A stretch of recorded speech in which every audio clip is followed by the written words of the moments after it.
فقها زدني حكما اتبع قولك عملا يبني يجبر ذلك عثرة أمة. قل يا ربي زدني علما اقرأ وافهم خيرا تغنم. اقرأ صال الوحي الأكرم. اقرأ وافهم خيرا تغنم. اقرأ قال الوحي الأكرم.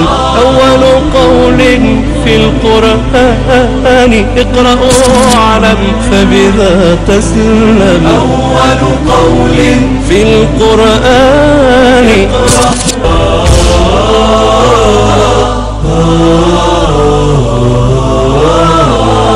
قل يا ربي زدني علما زدني فقها زدني حكما اتبع قولك عملا يبني يجبر ذلك عثرة أمة. قل يا ربي زدني علما اقرأ وافهم خيرا تغنم. اقرأ صال الوحي الأكرم. اقرأ وافهم خيرا تغنم. اقرأ قال الوحي الأكرم. أول قول في القرآن اقرأ واعلم فبذا تسلم. أول قول في القرآن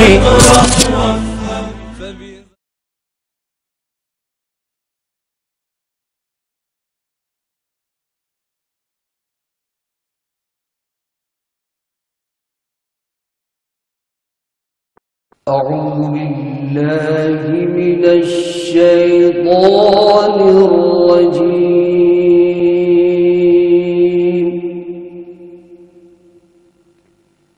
بسم الله الرحمن الرحيم.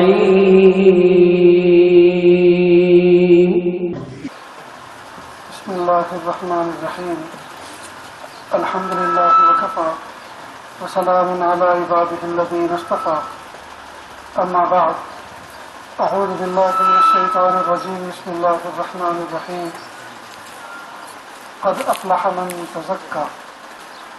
سبحان ربك رب العزة عما يصفون وسلام على المرسلين والحمد لله رب العالمين. اللهم صل على سيدنا محمد وعلى آل سيدنا محمد وبارك وسلم. اللهم صل على سيدنا محمد وعلى آل سيدنا محمد وبارك وسلم. اللهم صل على سيدنا محمد وعلى آل سيدنا محمد وبارك وسلم. ایک ہے انسان کا جسم اور ایک ہے اس کی روح. انسان کے جسم کو اللہ پاک نے مٹی سے بنایا اور اس کی غذا کو بھی اللہ نے مٹی سے وابستہ فرما دیا. بھوک لگتی ہے، مٹی سے نکلا ہوا اناج استعمال کرتا ہے، چاول استعمال کرتا ہے، دالیں استعمال کرتا ہے، تو اللہ رب العزت اس کی جسم کی بھوک کو ختم کر دیتے ہیں. پیاس لگتی ہے، مٹی سے نکلا ہوا چشمے سے بہتا ہوا پانی پیتا ہے تو پیاس کو دور کر دیتے ہیں. لیکن انسان کی جو روح ہے وہ مٹی سے نہیں بنی، بلکہ وہ آسمانوں سے آئی ہے، وہ امپورٹ کا مال ہے. حضرت ڈاکٹر صاحب موجود ہیں.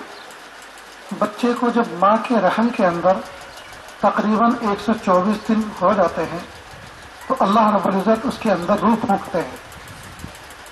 روح عالم بالا سے آتی ہے، جنت سے آتی ہے اور جسم کے ساتھ آ کے کنیکٹ ہو جاتی ہے. یہ ایسا ہی ہے جیسا کہ آپ نے کوئی بنگلہ بنایا، اس کی وائرنگ فٹ کرائی، سب کچھ کرنے کے بعد آخر میں مین وائر جو ہے، مین تار، وہ ٹرانسفارمر کے ساتھ جوڑتے ہیں تو اس کے اندر بجلی کا بہاؤ آنا شروع ہو جاتا ہے. تو اللہ رب العزت پورے جسم کی جب وائرنگ پوری ہو جاتی ہے، پوری سیٹنگ اور فٹنگ سب درست ہو جاتی ہے، اس کے بعد اللہ پاک 130 دن کے بعد، 24 دن کے بعد اس جسم کے اندر روح کو مہمان بنا کے بھیجتے ہیں اور جسم کے پنجرے کے اندر اس کو قید کر دیتے ہیں. تو روح جو ہے وہ مٹی سے بنی ہوئی چیز نہیں ہے، آگ پانی سے بنی ہوئی کوئی چیز نہیں ہے، وہ کوئی مرکب اور کوئی مجموعہ نہیں ہے، بلکہ وہ ایک مفرد ہے، وہ لطیفہ ربانی ہے، وہ کرشمہ ربانی ہے، وہ اللہ رب العزت کا امر ہے۔ تو جسم کے تقاضے اور ہیں اور روح کے تقاضے اور ہیں۔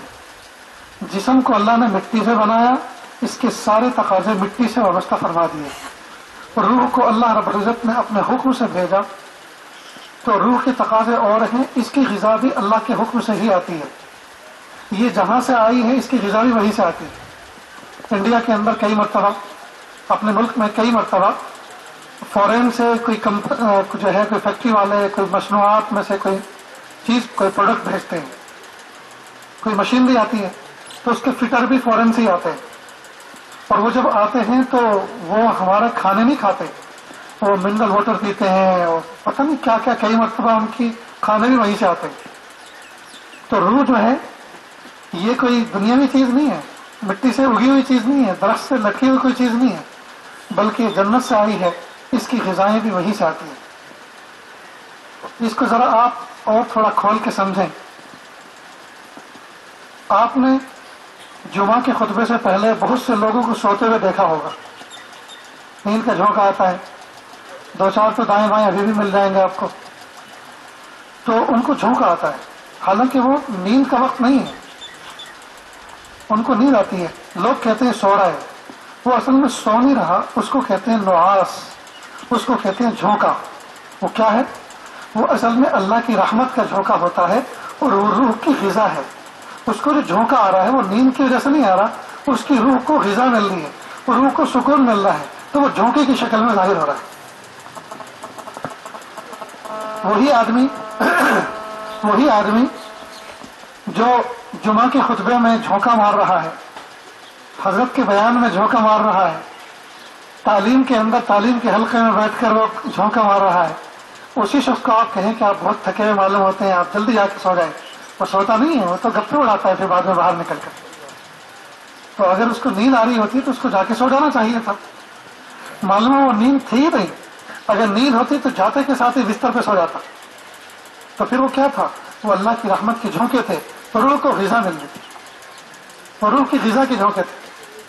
جیسے بھوکا بچہ تڑپتا ہے، خوب روتا ہے، ماں اگر کہیں پڑوس میں چلی گئی بچے کو سوتا ہوا چھوڑ کر وہ اٹھتا ہے تو ماں کے لیے ہوتا ہے، پھوپھی لیتی ہے، بہن لیتی ہے، سب لیتے ہیں، وہ چپ نہیں ہوتا، ماں آتی ہے اور جہاں اس نے سینے سے لگایا اور فیڈر دیا، جی دودھ اس کے منہ میں اس کا سسٹم بنایا، بس وہ جہاں اس نے دو چار مرتبہ دودھ سک کیا اور فوراً سو گیا، کیا ہوا؟ اس کو غذا مل گئی۔ تو بھوکا ہے تو تڑپتا ہے، جب اس کو غذا ملتی ہے تو اس کو نیند آ جاتی ہے۔ اسی طرح ہر مومن کی روح کی ایک بھوک ہے، ہر مومن کی روح بھوکی ہے، اس کی غذا اللہ تعالیٰ کا ذکر ہے، اللہ تعالیٰ کی یاد ہے، اللہ تعالیٰ کی باتیں ہیں، حدیث ہے، تذکرے ہیں، یہ سب روح کی غذائیں ہیں، اور جب یہ روح کی غذائیں روحانی ماحول میں ملتی ہیں تو روح کو سکون ملتا ہے۔ آپ نے کبھی دیکھا کوئی بندہ ٹیلی ویژن کے سامنے جھونکے مار رہا ہو، کرکٹ کے میدان میں کوئی جھونکے مار رہا ہو؟ جی نہیں، وہاں نیند نہیں آتی، کیوں؟ اس لیے کہ وہاں روح بے چین رہتی ہے، اور جو بندہ بے چین ہوتا ہے اس کو نیند نہیں آتی، جس کو چین ہوتا ہے اس کو نیند آتی ہے، بے چین کو کہاں سے نیند آتی ہے؟ تو روح ان سائڈ وہ تکلیف میں ہوتی ہے کہ مجھے تو نے کہاں لا کے پھنسا دیا، میں لطیف ربانی ہوں، میں جنت کی مکین ہوں، میں وہاں کے ماحول میں رہنے والی ہوں، تو مجھے کہاں یا گناہ کے ماحول میں لا کے پھنسا دیا۔ وہ اندر ہی اندر بے چین رہتے، لہذا نیند نہیں آتی۔ اتنی بات سمجھ گئے دوستوں؟ تو روح کے تقاضے کچھ اور ہیں اور جسم کے تقاضے کچھ اور ہیں۔ جسم کی غذا کو اللہ رب العزت نے مٹی میں وابستہ فرما دیا، لہذا جتنی بھی فوڈ کی آئٹمس ہیں وہ ساری کی ساری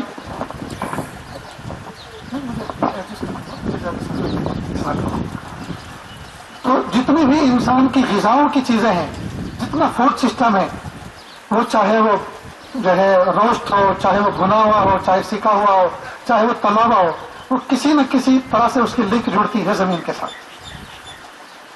اتنی بات سمجھ گئے دوستوں؟ اب یہ جو روح ہے، ہم نے جسم کی فکریں بہت کی، بلکہ یہ بھری دنیا کے اندر جو بازار سجے ہوئے ہیں وہ سارے کے سارے جسم کے تقاضوں کو پورا کرنے والی چیزوں سے بھرے ہوئے ہیں، چاہے لال چوک ہو، چاہے دہلی کا مینا بازار ہو، چاہے عرب میں سوق العرب ہو، چاہے دبئی کا ڈیوٹی فری ہو، چاہے لندن اور امریکہ کے مال ہوں، چاہے دنیا کی کوئی بھی مارکیٹ لے لے، اگر وہاں کوئی سامان مل رہا ہے تو جسم سے متعلق ہے، جسم کے تقاضے اس سے پورے ہو رہے ہیں۔ لیکن اس بڑی دنیا کے اندر روح کے تقاضوں کو پورا کرنے والی ایک دکان بھی نہیں ہے جہاں روح کی غذا ملتی ہے۔ پورے شہر سری نگر میں چھان ماری ہے، کوئی ایک ہوٹل بھی ایسا نہیں ہے جہاں روح کا ناشتہ ملتا ہو، کھانا تو دور کی بات۔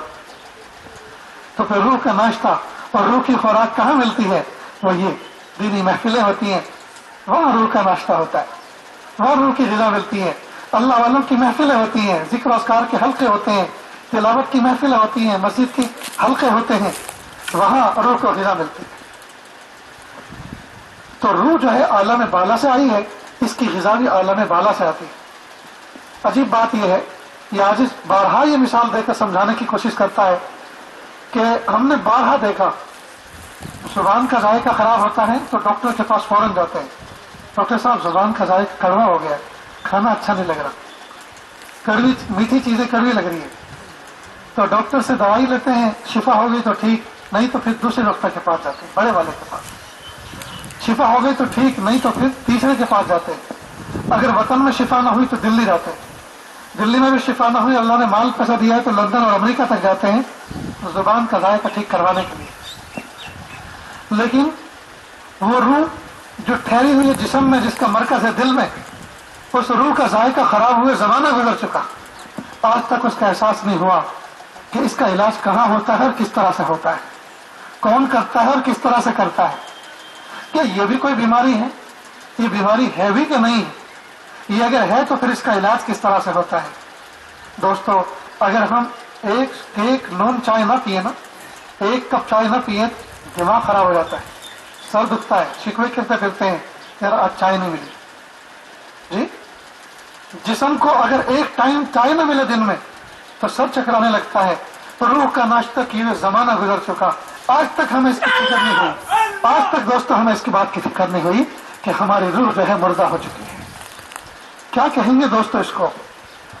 جس آدمی کو سانپ ڈس جاتا ہے، آپ کے یہاں سانپ ہوتے، سانپ جس کو ڈس جاتا ہے، کہتے ہیں اطباء موجود ہیں، یہ تو طبیبوں کا شہر ہے، حکیموں کا، ڈاکٹروں کا شہر ہے جی، اطباء کہتے ہیں اس کی زبان کا ذائقہ خراب ہو جاتا ہے، کڑوی چیزیں اس کو میٹھی لگتی ہیں، نیم کے پتے چبانے کو کہتے ہیں کہ نیم کے پتے چباؤ تو وہ میٹھے لگتے ہیں، بلکہ یہ پہچان ہے اس کے زہر کی کہ اگر نیم کے پتے جو کڑوے ہوتے ہیں انتہائی، اگر اس کو چبائے اور میٹھے لگے تو سمجھ لو کہ زہر سرایت کر گیا۔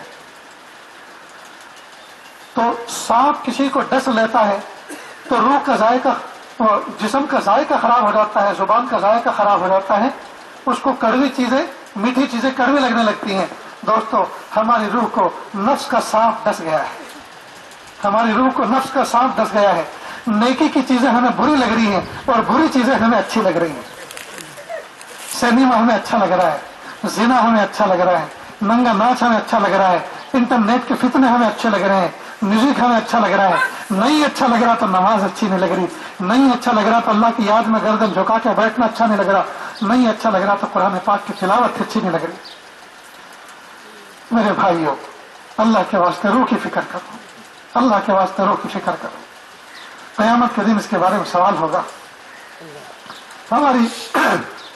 ہمارے جسم کے اندر جو روح مہمان ہے، مہمان اگر گھر میں نہ آئے، مہمان اگر گھر میں آئے اور اس کی مہمان نوازی نہ ہو تو آدمی مطعون ہوتا ہے، ملعون ہوتا ہے، اس کو لوگ تانے دیتے ہیں۔ خود مہمان کہتا ہے میں آپ کے گھر پر آیا، آپ نے مجھے پانی کے بارے میں پوچھا، چائے کے بارے میں بھی نہیں پوچھا، آپ نے مجھے بٹھانے کے بارے میں بھی پوچھا۔ مہمان گھر پر آئے اور اس کی آؤ بھگت نہ ہو، مہمان نوازی نہ ہو تو مہمان کو برا لگتا ہے۔ روح ہمارے جسم کے اندر مہمان ہے، یہ لطیف ربانی ہے، یہ وی آئی پی گیسٹ ہے، وی آئی پی مہمان ہے، اور ہم اس کی بالکل فکر نہیں کرتے۔ ہمیں چاہیے اس کی فکر کریں، اللہ والوں کی صحبت اختیار کریں، بزرگان دین کی صحبت اختیار کریں جی، دین کے جتنے شعبے کام کر رہے ہیں اپنے آپ کو ان سے وابستہ کریں، دعوت کے کاموں میں جڑیں جی، طلب پیدا کریں۔ یہ عمومی محنت کا بہت بڑا دین کا شعبہ ہے، عمومی محنت کا بہت بڑا دین کا شعبہ ہے۔ کس کو فرصت ہے لوگوں کے دروازوں پر جا کر دستک دے، لوگوں کے دروازوں پر جا کر بھائی جان اللہ کے مہمان آپ کے دروازے پہ کھڑے ہوئے ہیں، مل لیجیے، ملاقات کر لیجیے۔ تو عمومی محنت اس شعبے سے جس پیمانے پر ہو رہی ہے اور کسی شعبے سے نہیں ہو، بات کو اچھی طرح سمجھیں، بالکل مبالغے پہ مبنی نہ سمجھیں۔ عمومی محنت دعوت و تبلیغ کے ذریعے سے ہوتی ہے، ٹھیک۔ پھر اس عمومی محنت کے ذریعے سے نتائج کیا نکل رہے ہیں؟ لوگوں کے دلوں کے اندر دین کا شوق پیدا ہو رہا ہے۔ اس شوق کی وجہ سے مدارس کے اندر بچے داخل ہو رہے ہیں۔ باپ کو احساس پیدا ہوا ہے میری زندگی تو کٹ گئی، میرے بچے ضائع نہ ہونے پائیں، لہذا مدارس میں بچوں کو داخل کرنا۔ اور حضرت مولانا الیاس صاحب رحمۃ اللہ علیہ کا منشا بھی یہ تھا کہ خانقاہوں کو مرید ملے، مدارس کو طلبہ ملے، جی، اور عمومی طور پر لوگ دین پر کھڑے ہو جائیں۔ یہ ہے مقصد دعوت و تبلیغ کا خلاصہ۔ تو دعوت و تبلیغ کے ذریعے سے ایک عمومی محنت ہو رہی ہے، ایک فضا تیار کی جا رہی، لہذا مدارس آباد ہو رہے ہیں۔ مدارس تو اپنے آپ کو شعبوں میں جوڑیں، دوست و دین ترتیب بنائے زندگی کی، بے ڈھنگے انداز سے کام نہ کریں۔ بے ڈھنگے انداز سے تو کوئی بھی کام نہیں کرنا چاہیے، اور دین کا کام تو بالکل نہیں کرنا چاہیے، ورنہ دین بدنام ہوگا اور بدنامی کا سبب ہم بنیں گے۔ ہمیں کوئی نہیں جانتا ہوگا لیکن ہمارے دین کے بارے میں سب پہچانتے ہوں گے کہ یہ مسلمان، ہمارے شعبے کے بارے میں سب پہچانتے ہوں گے کہ یہ دعوت کے کام سے جڑا ہوا ہے۔ پھر ہماری بے اصولی سے دعوت بدنام ہوگی، بے اصولی سے مدارس بدنام ہوں گے، بے اصولیوں سے خانقاہیں بدنام ہوں گے۔ لہذا اندھا دھند نہیں، جوش میں نہیں، ہوش میں۔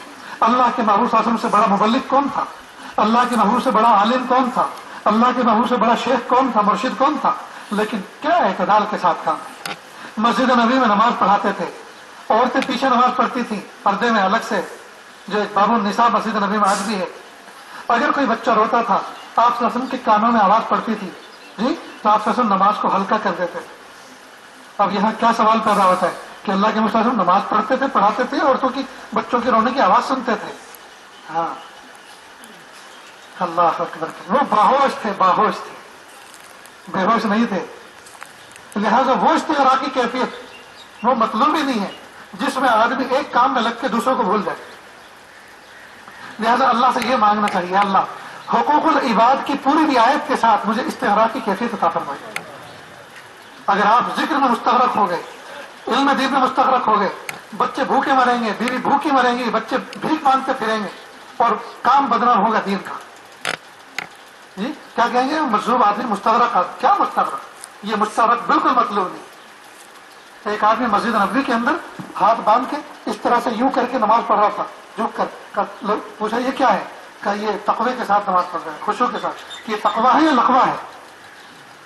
جی، یہ ٹیڑھے ٹیڑھے کھڑے ہونا، جھک، یہ تقوی ہے، یہ خشوع ہے۔ اللہ کے محبوب صلی اللہ علیہ وسلم جس طرح سے کھڑے ہوتے تھے وہ ہے خشوع۔ معلوم ہوا عادتوں کا نام، کیفیتوں کا نام دین نہیں ہے۔ دین تو چیز ہی کوئی اور ہے دوست۔ دین تو ایک ضابطہ ہے، ایک قانون ہے جس میں حقوق العباد کی رعایت کرتے ہوئے، حقوق اللہ کی رعایت کرتے ہوئے، تمام چیزوں پہ برابر نظر رکھتے ہوئے، معاشرت، اخلاق، جی، آداب، عبادات، معاملات، معاشرت، اخلاق، سب چیزوں کو برابر لے کر چلیں، جی، اور ایسا پی کر چلے، ایسی محبت دین کی لے کر چلیں کہ سب طرف اس کی نظریں برابر ہوں۔ یہ نہیں ہے کہ بس ڈھلک گئے ایک طرف کو اور ساری چیزوں کا جنازہ نکال دیا۔ اللہ اور اللہ تعالیٰ سے یہ اعتدال مانگنا چاہیے۔ رب کریم یہ اعتدال ہمیں عطا فرمائے کہ ہم دین کے ہر شعبے کو سینے سے لگا کے چلیں اور ذرہ برابر بھی ہم سے مبالغہ نہ ہونے پر اعتدال کے ساتھ ہم کام کریں۔ تو دوستو، یہ مدارس، یہ مکاتب، یہ خانقاہیں، یہ دین کی طرف پھرتی اللہ کی بہت بڑی نعمت ہے۔ اللہ پاک نے ہر امتوں کے لیے انبیاء بھیجے، انبیاء بھیجے، ایک نبی کے بعد دوسرا نبی، دوسرے نبی کے بعد تیسرا نبی، جی، 1,00,000 سے تعداد تجاوز کر گئی کہ نہیں انبیاء کی۔ لیکن آخری نبی کے بعد کوئی نبی اب نہیں آئے گا۔ معلوم ہوا اللہ رب العزت کی رحمت اس بات کو دیکھ رہی تھی، یہ اس امت کے اندر صلاحیت ایسی ہے، اس کے بعد اب اس کو کسی دوسرے نبی کی ضرورت نہیں ہے، نبی والا کام یہ خود کر لیں گے۔ تو اللہ رب العزت نے تو گویا ہم پر یہ اعتماد کیا، میں یہ الفاظ ذرا بہت سنبھال کے کہہ رہا ہوں، اللہ بے ادبی معاف فرمائے۔ اللہ رب العزت نے ہم پر اعتماد کیا کہ اب نبی بھیجنے کی ضرورت نہیں، اس امت کو ایسی صلاحیتیں دے دی ہیں کہ یہ نبی والا کام کر لے گی۔ اور امت کا حال یہ ہے کہ یہ نبی والا کام کری نہ ولی والا کام کری، کچھ بھی نہیں، یہ نفس و شیطان کی ترجمان بنی ہوئی۔ نبوت کا دروازہ بند ہوا ہے، ولایت کا دروازہ بند نہیں ہوا. نبوت کے لیے کنڈیشن ہے، نبوت کے لیے مرد ہوگا. نبوت کوئی عورت نبی نہیں بنی جی، نبی کوئی بچہ نہیں بنا، نبی کوئی بچہ نہیں بنا، نبی اندھا نہیں ہوتا تھا، بڑی اس کی کنڈیشن تھی جی. لیکن عجیب کہ ولایت کے لیے اللہ رب العزت نے کوئی کنڈیشن نہیں رکھی. بچہ بھی ولی بن سکتا ہے، جوان بھی ولی بن سکتا ہے، بوڑھا بھی ولی بن سکتا ہے، صحت مند بھی ولی بن سکتا ہے، کمزور بھی ولی بن سکتا ہے، عورت بھی ولی بن سکتی ہے، مرد بھی ولی بن سکتا ہے. ولایت کا دروازہ قائم. میدان کو چھوڑ دیا کھلا ہوا کہ ذرا دوڑ لگاؤ. دوڑ لگانے والے ذرا دوڑ لگائیں، ہمت کرنے والے ہمتوں سے کام لیں، آگے بڑھنے والے ذرا حوصلے دکھائیں اور لگائیں. یہ میدان ذرا کھول کے رکھا ہے ہم نے. جیسے عشق و مستی والوں کے لیے کعبہ بنا دیا کہ ذات الہی کو پردوں میں چھپا چھپا جی. کوئی تو جگہ ہونی چاہیے جہاں دل کے جذبات ذرا ظاہر ہو جائیں. تو کہ یہ میرا گھر ہے اور ذرا یہاں چکر لگاؤ، یا عشق کی کیفیات کا اظہار کرو. میری تجلیات ذاتیہ اس پہ برستی ہیں، تجلیات ذاتیہ، صفاتیہ تجلیات ذاتیہ. اللہ کی ذات کی تجلی براہ راست کعبۃ اللہ پہ برستی ہے. ہم جو طواف کرتے ہیں وہ پتھر کا نہیں کرتے جی، بیت کا نہیں کرتے، رب البیت کی تجلیات کا طواف کرتے ہیں. اس لیے فقہ کا ایک مسئلہ ہے کہ دوران طواف کعبۃ اللہ کو دیکھنا مکروہ تحریمی ہے. کیوں؟ اس لیے کہ اب اگر طواف کے دوران آپ کعبے کو بار بار دیکھو گے تو گویا یہ بت پرستی کے مشابہ ہے کہ آپ تو پتھر کی عبادت کر رہے ہیں. اللہ رب العزت نے ایک مقام بتا دیا کہ اس مقام پر میری تجلیات ذاتیہ کا ورود ہو رہا ہے. آپ ان تجلیات ذاتیہ کا ورود اس گھر کے ارد گرد طواف کر کے کریں.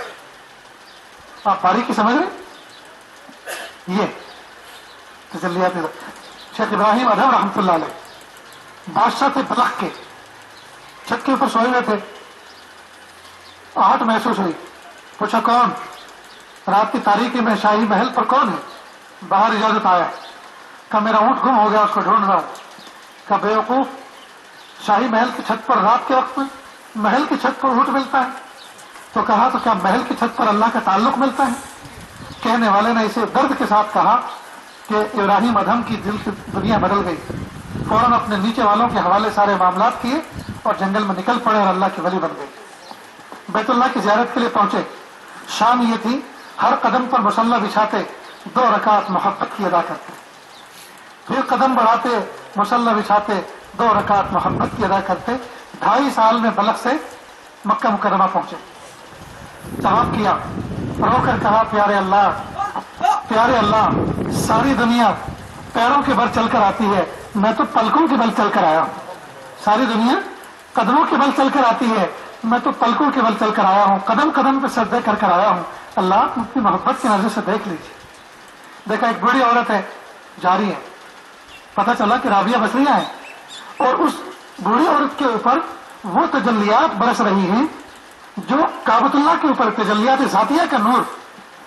پوچھا یہ رابعہ بصریہ، آپ کی ذات کے اوپر تجلیات ذاتیہ کا ورود ہو رہا ہے اور مجھے تو یہ کیفیت نہیں ملی، میں تو اتنی قربانیوں کے ساتھ آیا ہوں. اس نے کہا تم جبین نیاز لے کر آئے ہو، میں دل نیاز لے کر آیا ہوں. تم جبین نیاز لے کر آئے ہو، میں دل نیاز لے کر آیا ہوں. تم جھکنے والی پیشانی لے کر آئے ہو، میں جھکنے والا دل لے کر آیا ہوں. میرے بھائیو، اس دل کی اصلاح کی فکر کرو. روح کا مرکز جو ہے وہ دل ہے، روح کا مرکز دل ہے، اور جسم کا جو مرکز ہے وہ دماغ ہے. ہم دماغ کو تو بہت محنت کر رہے ہیں. یہ سائنس، یہ ٹیکنالوجی، یہ فوڈ سسٹم، یہ کمانے کی محنت ہے، یہ ساری کی ساری عقل سے متعلق. اللہ پاک نے انسان کو عقل کا نور عطا فرمایا، اور یہ نور کافر و مشرک سب کو دیا ہے، اپنے پرائے سب کو دیا ہے. یہ نور عجیب نور ہے. عقل کا نور جو ہے، دل کو اللہ پاک نے عشق کے جذبات سے بھرا ہے، اور عقل کو اللہ پاک نے، دماغ کو اللہ پاک نے عقل کے نور سے بھرا ہے. اس نور سے آدمی نے بڑے بڑے کام کیے. ہاتھی جیسے زبردست جانور کو قابو میں کر لیا، شیر جیسے خطرناک درندے کو پنجرے میں بند کر لیا، سانپ جیسے خطرناک رینگنے والے جانور کے دانت تک نکال لیے اس انسان نے، اس عقل کے نور کے ذریعے سے. لوہے کو قابو میں کر لیا، مقناطیس کو قابو میں کر لیا، یورینیم کو قابو میں کر لیا، سونے چاندی کو اپنا تابع بنا لیا، ہے کہ نہیں؟ فضاؤں کو، ہواؤں کو قابو میں کر لیا عقل کے نور کی وجہ سے. یہ نور بڑا عجیب و غریب نور.